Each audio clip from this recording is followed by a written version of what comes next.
Well, howdy y'all, and welcome back to Country Fried Minis. I'm your host Cameron, the country boy in the big city, presenting once more from the Bullshit Corner 2.0, and today I'd like to talk to y'all about painting up a pinup. Of course, we're going to be completely, totally super serious about this the whole time, and we're not going to make any silly jokes, and we're going to talk about some glazing and some layering and some wet blending and using all those fun techniques that make this model really shine. We're really going to try hard and do a try hard pinup today. And we're going to be super serious the whole time. We're not going to worry about traffic noise. We're not going to worry about none of that. Today's going to be a good, fine, and professional day.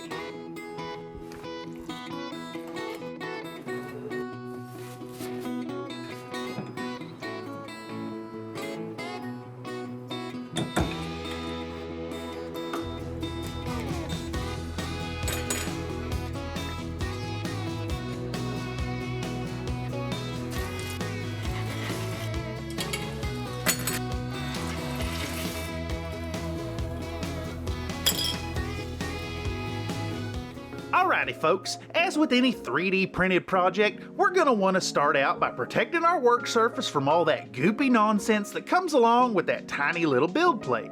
It's remarkable just how much of this UV sensitive fluid always manages to find its way on over with the printed product. To mitigate this issue, and also soften the support connections on our fabulous little models, we'll toss them 3D prints right off of the plate into a disgusting dunk container full of a filthy slurry that was once 99% pure isopropyl alcohol. As I've mentioned time and time again here on the channel, I like to use this here oversized big ol' honkin' Bowie knife to remove the models from my aluminum build plate. It's got a nice sharp edge, a hardness appropriate for any pinup model, and a length that's sure to satisfy as we leverage the parts off the plate in one enthusiastic stroke. This here oversized tool would look unwieldy and dangerous at first glance, and though that's completely true, when given some proper care and gentle precision, it's actually a fantastic solution to consistent and total removal of all the rafts for resin prints. Just one powerful thrust and they pop right off.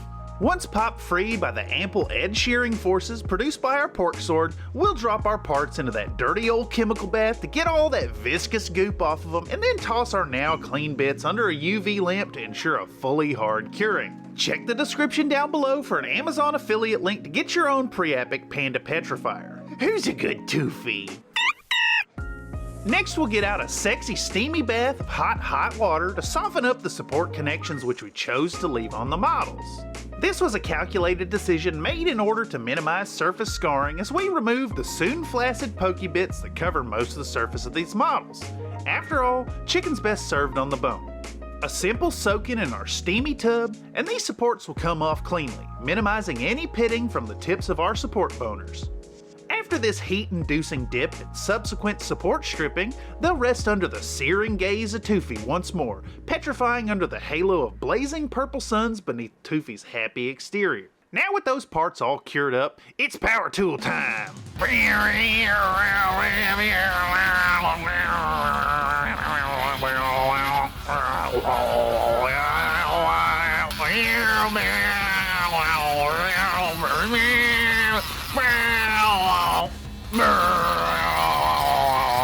Working that tool done made a big mess of our parts, so we're gonna get out some super pure 99% isopropyl alcohol and give this here mound of stone a good old scrubbing down to remove all that dusty mess. Of course, while we've got this here fluid out, we might as well give our lady an all over isopropyl rub down. And speaking of fluids, let's get our freshly cleaned pinup solidly coated with a stream of the white stuff in the form of atomized Stynylrez white primer shot out at high speed through my airbrush. I tend to enjoy a high pressure release from the tip of my tool, favoring a range between 40 and 50 psi for the Stynylrez primers. Though the flow is hard and fast, it does a fantastic job of streaming forth without clogging up too bad, only ever drying out the tip once in a brown star. That dry tip avoidance is going to be useful going forth on this project, as I want to impart some foundational colored shadows utilizing acrylic paint, and cheaper paints tend to seize up on the tip. For this, we'll reach around for a fantastic color in the form of some apple barrel cobalt blue, cause I like it, and I want to use it up. I'll use craft paint if I damn well please. Jeez, get off my back. Though the tone and saturation are fabulous, it's not quite dark enough for what we're achieving here. So a few droppy dews of GW Black Legion contrast will dip that color into a deeper shade for our shading purposes. Ice Gold Blue. With our foundational blue shadow set up, next we want to increase the richness of the tonal variety in our underpainting. I've elected to keep the color family the same, dipping into warmness with a touch of purple. This near lavender color retains a bit of blue influence but also starts moving into a more reddish temperature, further exerting a bit of feminine energy by playing off societal conditioning regarding soft colors, taking advantage of the subtle influence of a pastel shade in our overall palette. This Citadel Gene Stealer purple is almost perfect for the job, if a bit too light. So, just like with the cobalt blue, we'll dip the tone into a darker feel with a few drops of GW contrast paint. Sprayed from the side, we've quickly established a mid-tone for our underpainting. To build the highlight tones in our underpainted experiment, we'll continue the trend with a new hue. Our chosen hue today will be another apple barrel color, this time bright magenta, one of my absolute favorites. This hue will brighten up things into an intense warmness, providing contrast not only through tonality but temperature as well. Magenta very nearly steps fully free of cold coloration, and this bright variation on that tone imparts a pinkish heat to our lady's foundational glow. These few hues together will form an excellent foundation for future glazing work, which we'll talk about later. Hue. Finally, we're going to lighten things up with my favorite white paint in the form of this here Liquitex white ink. This stuff is magic and will make quick work of adding that extra shine from above that we need going forward, almost like a zenithal effect. Just a few squirts from above and this undercoat is finished off rightly. Oh yeah, all over you. Now that we've got the underpainting layers down, we can move on to the initial base tones on this model and start... Y'all hear that cat? I hear a cat. I hear traffic too, of course. The traffic is non-stop. The second you hit record, here comes the traffic, every time. It's mind-blowing. Okie day, with the priming and undercoats established, we'll move on into working up the skin tones. Today's project will utilize the colors found in this here WizKids Learn to Paint Flesh Tones set. We'll put out a few colors. 80.042 Parasite Brown is the darkest shade, up through 80.099 Cadmium Skin as a mid-tone, and finally highlighted to the brightest point with 80.003 Pale Flesh. With those tones chosen, we'll give them each a good old shaking quick ride on Onilab, and then dribble a bit onto our wet palette along with a healthy amount of water. With those paints mixed super thin, we'll move on to the application of the skin tones for our little pinup lady. This here aim of glazing was the original intent of this video, and is overall the technique that we're going to use today to really make some fine blends on the skin. Since our paints are thinned almost to the point of being washes themselves, we'll need to build them up in dozens and dozens of layers.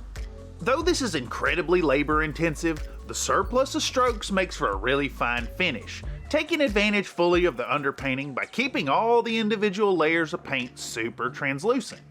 So often we see YouTubers utilizing zenithal highlights and then blasting over that fine effect with opaque paints, effectively undoing any benefit that the shaded prime job would impart. We'll avoid that today by dipping our toesies into some serious glazing efforts, building up color where we want it, but also leaving those undertones showing where we need.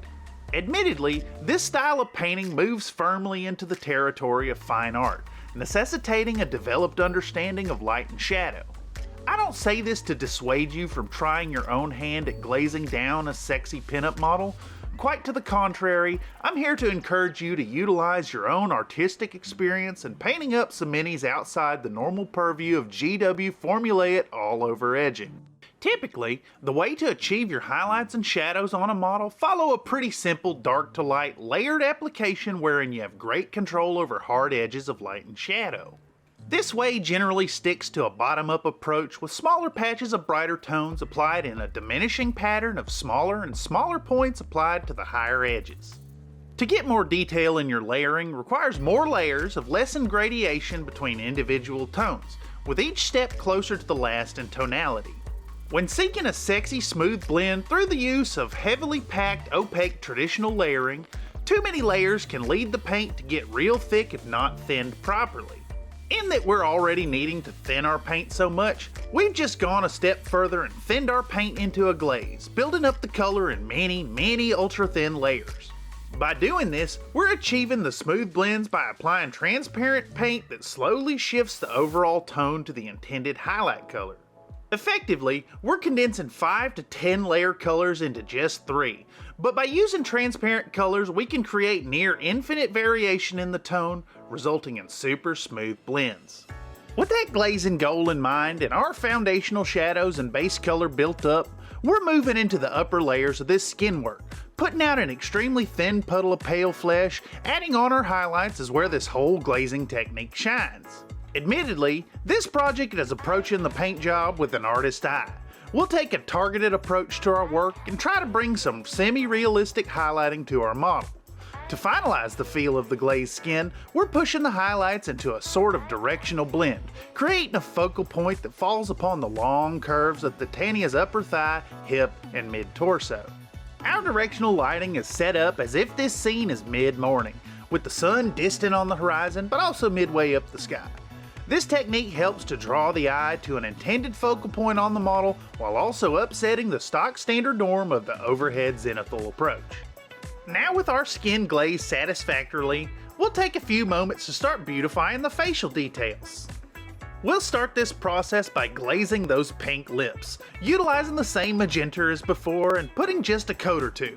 We don't want our pinup to look like a whore after all, but rather just a bit of color to emphasize those luscious lips. Following that, we want to start detailing the eyes. We'll begin with some really thin black paint, filling the entirety of the eye area. At this scale, it's a bit easier than wargaming models, but we still need to take care not to make mess all over her face. Once we've got that blackening base down and dried, we'll go back in with some thinned white paint and carefully place splotches in both corners of both eyes. Precisely laid, these dots will leave a thin area of black showing, which will perfunctorily suggest pupils. Since the eyes are small even at 75mm scale, we don't need a ton of detail here to sell the effect. Finally, we'll go back in with some thinned down purple eyeshadow for the upper eyelids and then clean up the lowers with a bit of our original flesh base tone. With that, her face is looking ready for a night out on the town or even a full day of murder hoboing. Our final touch here is going to be to add a cobalt blue wash along either side of the face, leaving Thitania looking dangerously fabulous. Slay, Queen. From the people who brought you paint in a bag, Pinup Pork Shop, and anything Iron Elemental does with his wolf bills. Tuesday, Tuesday, Tuesday. Live. The extravaganza you haven't been waiting for. Live. Bring all your money. All of it. Earn some biscuit coins. By participating in chat. And marinate in a stream of tabletop titillation. A golden shower of pure Cameron. It's at 6 p.m. if you live in California. Or other times if you don't. Duh. Get those noodly arms over to Country Fried Minis every other Tuesday and spend your money. All your money. All super chats can directly affect the game. Shower Cameron with your gold. If you want spontaneous character death, Big. Cameron getting angry at Tyler, and tons of penises. Live. Tune in to Tabletop Tuesdays on Country Fried Minis. Every other Tuesday. We know you'll be home and alone because you don't have a girlfriend. Or any applicable significant other. Tabletop Tuesdays on Country Fried Minis. Live.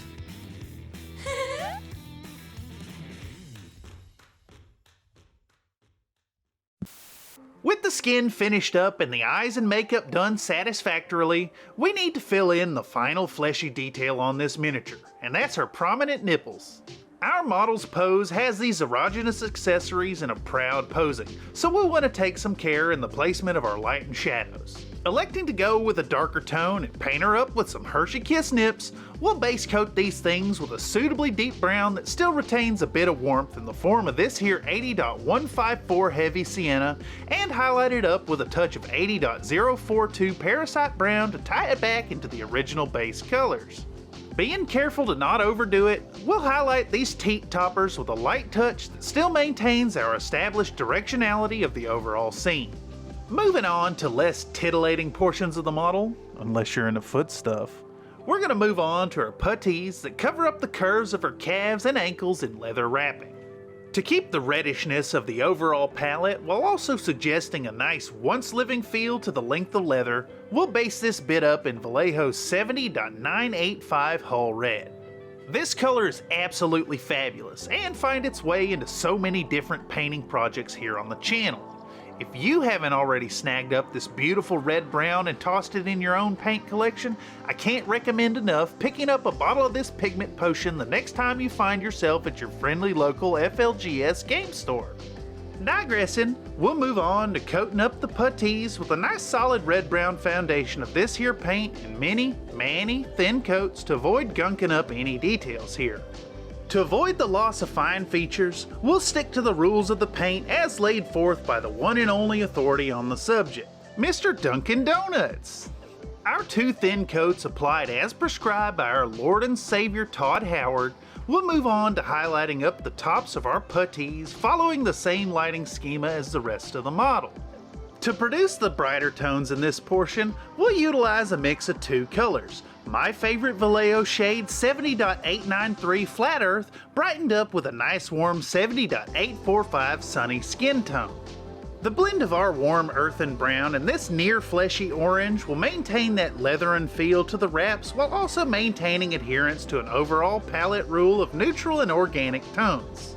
Furthermore, since orange is just brown, the mix of the 2 similar shades works well as a highlight despite the presence of multiple pigment colors in the paints. Using our bright brown-jarine highlights, we're going to selectively place the embrightening layers on the tops of our ladies' leg wraps, building up the brightest tones towards the highest areas. This will not only help to accentuate the directional lighting we're going for with this paint up, but also minimize the detail in our layering on the lower legs. By reducing the number of layers and clarity of the shadow versus highlight in the area, we also reduce the visual impact of this section of the model. This intentional skimping of layers is done to help draw the eyes to the intended focal point of our paint job, in this case being the outer hip and long lines of the torso as demonstrated by the earlier 3D render. We don't want to reduce the quality of the paint up in this region, but we also don't want to steal focus from the primary viewing angle. As such, it falls upon us to achieve clean layering with as few passes as possible. We'll build up our highlights with a minimum of tones, leaving the base colors wherever we can get away with it. All that said, we're not going to skimp out too much on detail here either. Since this here paint job is intended to be as try-hard as I can muster, we'll still put down enough highlights to make these puttees look well detailed. Still maintaining the trend of glazing, we'll build up smooth blends in the area using a minimum of colors. The majority of these leggings will be highlighted with just our flat earth, adding more of the translucent glaze tone as the paint gets applied higher up the legs. After applying this singular color of paint as a highlight, we'll continue this trend with 2 more colors layered up in glazed on multi-layer application. First a 50-50 blend of the flat earth and sunny skin tone, and then a 75-25 mix of the same, stopping shy of ever using the skin tone directly. By skipping out on the brightest tones of specular highlights, we'll avoid drawing too much attention to this area, but also build up the layered highlights into a satisfying amount of detail. Plus, since we're glazing, we can modulate the shading with efficiency, getting some super smooth blending with just a few colors. Now that we've got that glazing stuff done, we're going to move on to another technique in the form of wet blending. Continuing to work on her skimpy clothing, let's work on that loincloth, starting with a little bit of Vallejo's 70.826 German Camo Medium Brown put on the palette and ready to blend up with some 70.825 German Camo Pale Brown. We're going to be working with a bit more of a wet blending approach and need our paints to stay usable for a long time. So we'll also add a drop of Winsor & Newton Galleria fluid retarder to give that working time a little extra endurance. I wasn't totally satisfied with the color on the dark end of this step, so I went ahead and put out a drop of 70.950 black to deepen the shadows. Working these colors onto the model back and forth while still wet, we're able to develop a nice smooth blend that doesn't at all look out of place next to our painstakingly glazed areas. This technique is perfect for areas of long detail, such as on sword blades or sections of fully extended cloth without a bunch of folds along its length. In the case of our Lady Bit concealers, wet blending was chosen as a happy compromise between quality and time. It'll still produce a display quality result, but also take less than half the time that another round of glazing would require. We'll work the three tones on in varying amounts until we build up a desirable blend from the deep shadows into a satisfying mid-tone, then let it dry out before moving on to the next layer. To get into the highlighting, we'll put out just a bit of 70.847 dark sand and start mixing up some brighter colors. Though we're hitting this with a second layer of highlights, there was still some thought given over to working with brevity. In hindsight, we basically had unlimited time during this project after all, but in the moment, some concern was given over to getting results done while live on stream. I didn't want to subject the Country Fried Minis community to too much more of me working the same spot for an indeterminate amount of time. Anyhow, digressing and yet on that same topic, we worked on this lighter tone with a steady hand and targeted efficiency, bringing up the highlights enough to sell quasi-realism and enhance the deep shadows we applied earlier. This extra layer of brightness added some satisfying depth while still maintaining our directional lighting feel, with the brightest tones coming from the forward upper right as if the sun was midway through setting or rising. Continuing with the paint up of our clothing items, we'll get out some Citadel Mournfang Brown and Vallejo Hull Red to start working on our gloves with a close variation of the color we used on the puttees. We want a bit of that same reddishness as on her leg wraps, but with a subtle variation. Adding in extra colors like this is something that's generally ill-advised when working on batch painting projects, as adding in multiple permutations of a color adds a considerable amount of time to the process. That isn't a worry here since we're working on a display piece, so tossing in a subtle variation adds some realism to the piece and is well worth the time to do so. Once we've built up a satisfying base coat made of several thin coats as prescribed by our Lord of the Paint, Donut Rhodes, we'll dip back into that same mix from our puttees to build up the highlights. After multiple passes built up via glazed thin layers, we'll switch off the mixture of flat earth and sunny skin tone and go on to a brighter color to pick out the stitches along the sides of the gloves. Opting here for a high contrast color to go against the ruddy brown for the base tones, we'll again use the dark sand we put out earlier for the loincloth highlights. Applied with precision using a super sharp 20-0 liner, we'll carefully pick out these details to really make this portion of the model pop. This process is definitely nerve-wracking, but if we take our time and breathe while working, it'll go super smooth and be over in no time flat. Now let's rummage around in this country fried kitchen and see if we can't find them biscuits to pour on some piping hot appreciation. Biscuit.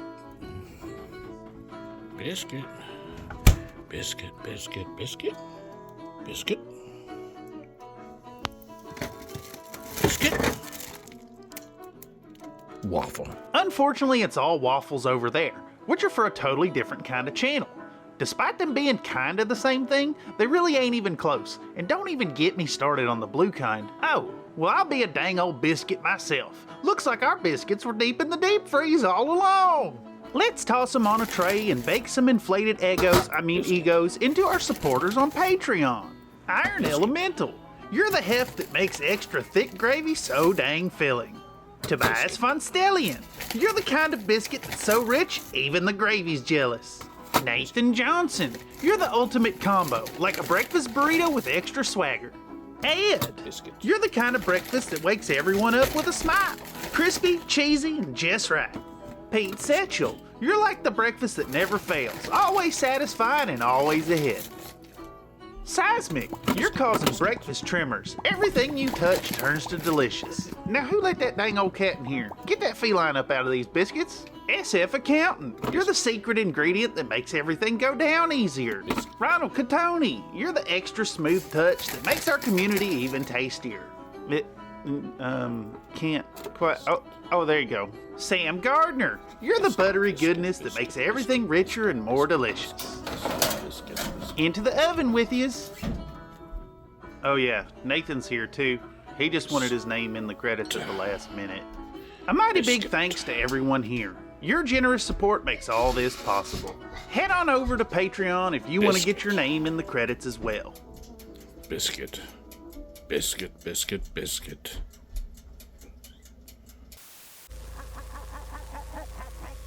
Okay, with all that painstaking detail work done up and looking nice, we're gonna move on to some nerve-wracking contrast paint efforts.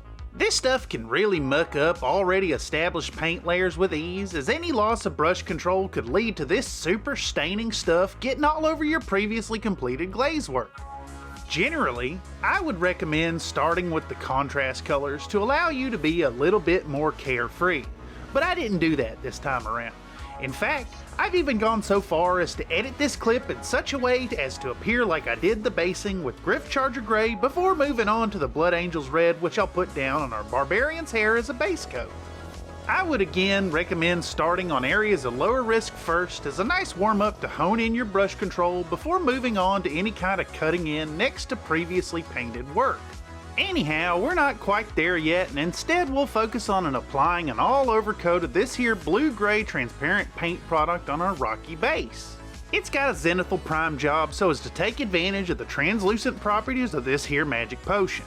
Putting this coat on swiftly will work wonders in preparing us for the next part by reminding our muscle memory what it's like to work with this runny paint-like substance. Going back in time, we'll get out a fresh parchment sheet on our wet palette to hold some little puddles of contrast paint. I'm admittedly not the biggest fan of this here Citadel Blood Angels Red, as it tends to have some inconsistencies over larger surfaces, but the color is the perfect base for an exaggerated Red Sonja feel for our heroine, complete with that aged Technicolor look. We're not going for realism here, instead looking to sell an idea quickly to the viewer at a glance. Hence the cartoonishly red base for her red hair.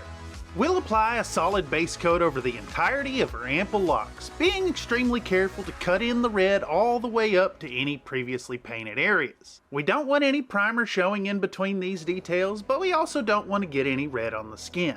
To this end, our tightest brush control is necessary to avoid making a mess. Anyhow, with that base coat applied, we'll get back out our wet palette and mix up a variety of tones to build up the highlights on the hair.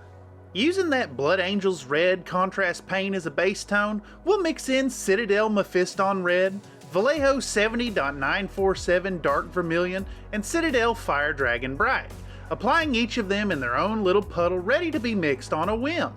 By keeping the paints close to each other on our palette, we can go back and forth with the tones, mixing some a bit brighter here or darker there. This technique definitely isn't as formulaic as prescribed tones layered in textbook order. Instead, we're relying once more on an artistic interpretation of colors. If you, dear painter, find this to be a bit intimidating, fret not. You've made it this far and I wholeheartedly believe in you. Just give it a go and know that so long as you keep striving for it, you'll surely accomplish your goal of being a mediocre painter that sometimes know what they're talking about. I know I'm still going for it, and one day I'll surely be okay at this here hobby thing. Anywho, we're going to utilize our mix of various paints on the palette to blend up highlight layers and shadows alike, always using the original Blood Angels Red as the root tone. Here we're opting to go back to a more traditional layered painting approach instead of glazing, but we're still going to maintain that directional highlight schema. Though it's obvious to a skilled painter such as yourself, we're putting the brightest tones on the top where the sunlight falls and concentrating the deeper shadows underneath opposite the zenithal effect. As we've stated before, the biggest departure from standard layering here is going to be a free-flowing interpretive application of various tones, layering highlights with the artist's eye and creative application of colors instead of following a color-by-numbers feel. Looking at you, Games Workshop. This will produce a naturalistic appearance to the hues in Thitania's hair and go a long way towards building up our intended try-hard perception of this display quality pinup. All that's not to say that we're going to spend a ton of time on this part of the model.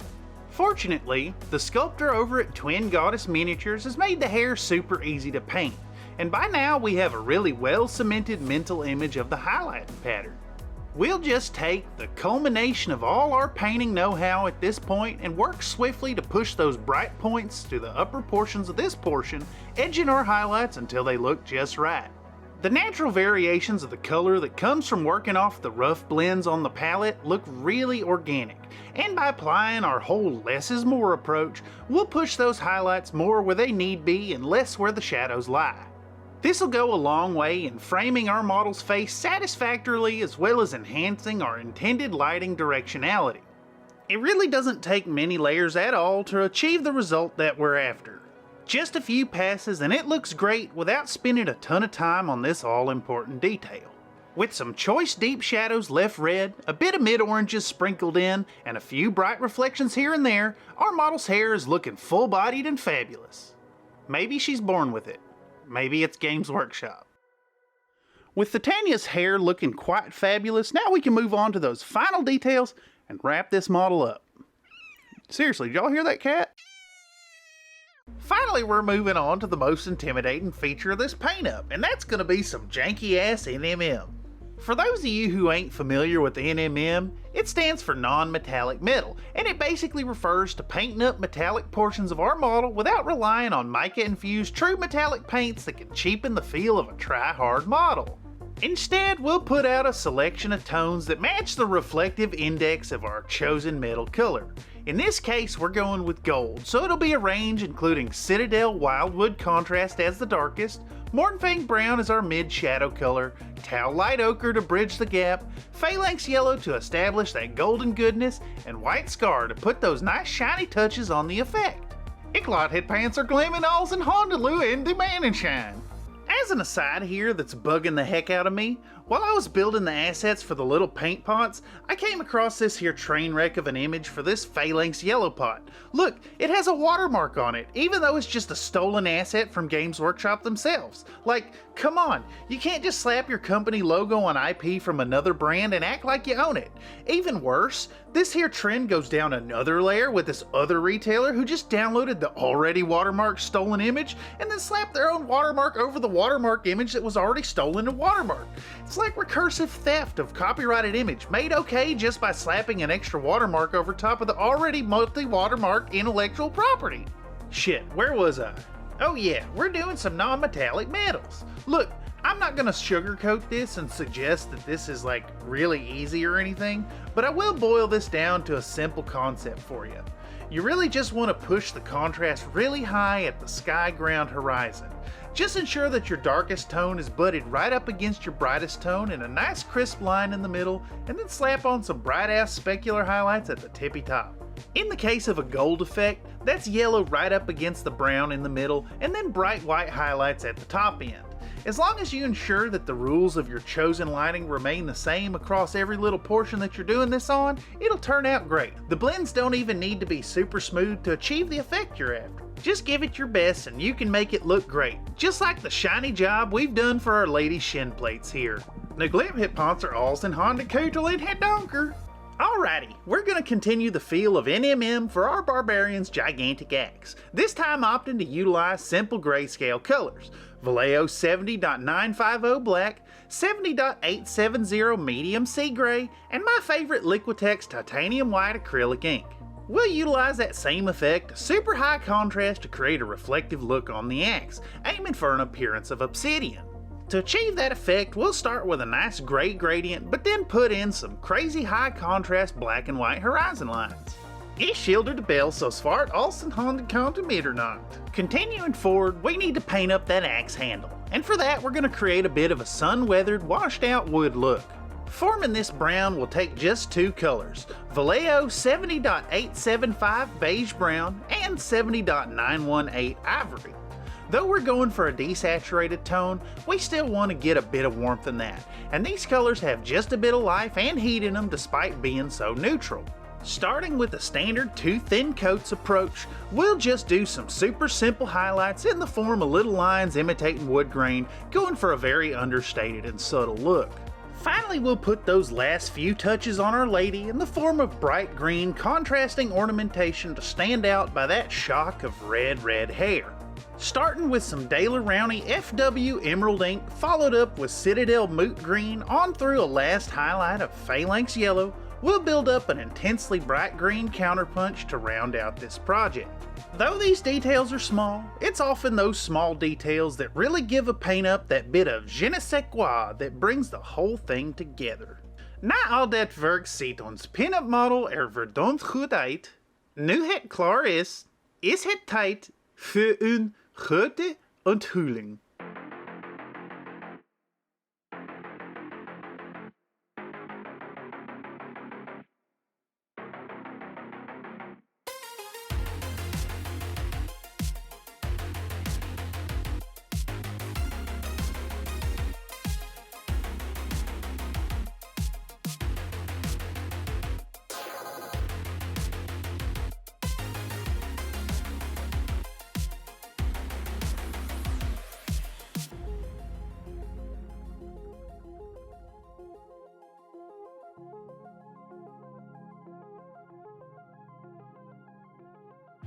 Anyhow, y'all, I want to thank y'all for joining me today.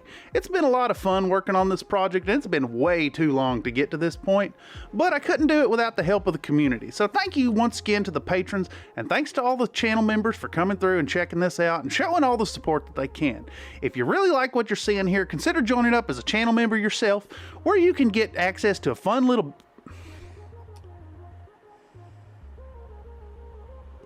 traffic noise. Yay, traffic noise. Yay, traffic noise. Gotta love a turbo diesel. So good.